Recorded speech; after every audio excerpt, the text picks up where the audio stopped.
మన పురాణాలు, ఇతిహాసాలు నరసింహస్వామి అవతారాన్ని పలు విధాలుగా కీర్తించాయి. వైదిక విజ్ఞాన కల్పవృక్షంగా పేరున్న శ్రీమద్భాగవతం దేవాది దేవుడైన శ్రీహరి దివ్యలీలలను మహోన్నతంగా వర్ణించింది. భాగవతం 7వ స్కందంలో భక్తుడి మాటకు కట్టుబడి శ్రీ మహావిష్ణువు నరసింహుడిగా ఆవిర్భవించిన ఘట్టం అద్భుతం. వైశాఖ శుక్ల చతుర్దశి నాడు శ్రీహరి నరకేసరిగా అవతరించాడు. పరమపావనమైన ఈ తిథిని నరసింహ జయంతిగా చేసుకోవడం సంప్రదాయం. ధర్మానికి కష్టం వచ్చినప్పుడు తాను వస్తానని ప్రకటించాడు. శ్రీమహావిష్ణువు భరించేంతవరకు ఆదమరిచే ఉంటాడు, కట్టు దాటితే ఆయన కూడా పట్టుదలకు పోతాడు అని నిరూపిస్తుంది నరసింహస్వామి అవతారం. సర్వశక్తిమంతుడైన భగవంతుడు ఏకకాలంలో విష్ణువుగా, నరసింహుడిగా ఉండగలడు. వాస్తవానికి ఆధ్యాత్మిక లోకంలోని అనంతకోటి వైకుంఠాల్లో ఒకానొక వైకుంఠపురంలో భగవంతుడు శాశ్వతంగా నరసింహస్వామిగా కొలువుదీరి ఉంటాడన్నది భక్తుల విశ్వాసం.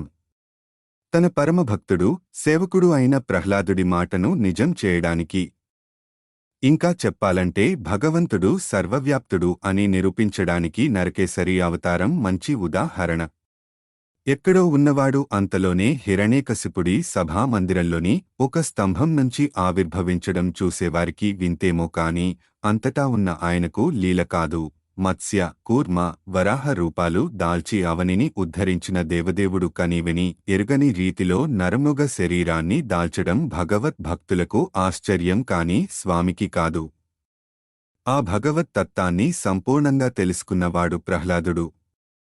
తాను నమ్మిన దైవం సృష్టిలో అణువణువునా ఉన్నాడని త్రికరణ శుద్ధిగా నమ్మినవాడు కూడా. అందుకే తండ్రి ఏడిరా నీ శ్రీహరి ఈ స్తంభంలో చూపగలవా అని గద్దించి ప్రశ్నించినప్పుడు తొట్రుపాటుకు గురికాకుండా సందేహమే లేదన్నాడు. గదాఘాతంతో స్తంభాన్ని కూల్చాడు హిరణ్యకశిపుడు. భీకర రూపంతో నరసింహస్వామి అవతరించాడు. స్తంభోద్భవుడైన ఆ నరసింహుడు అంత ఆవేశంలోనూ బ్రహ్మదేవుడు ఇచ్చిన వరాలను నిష్ఫలం చేయలేదు.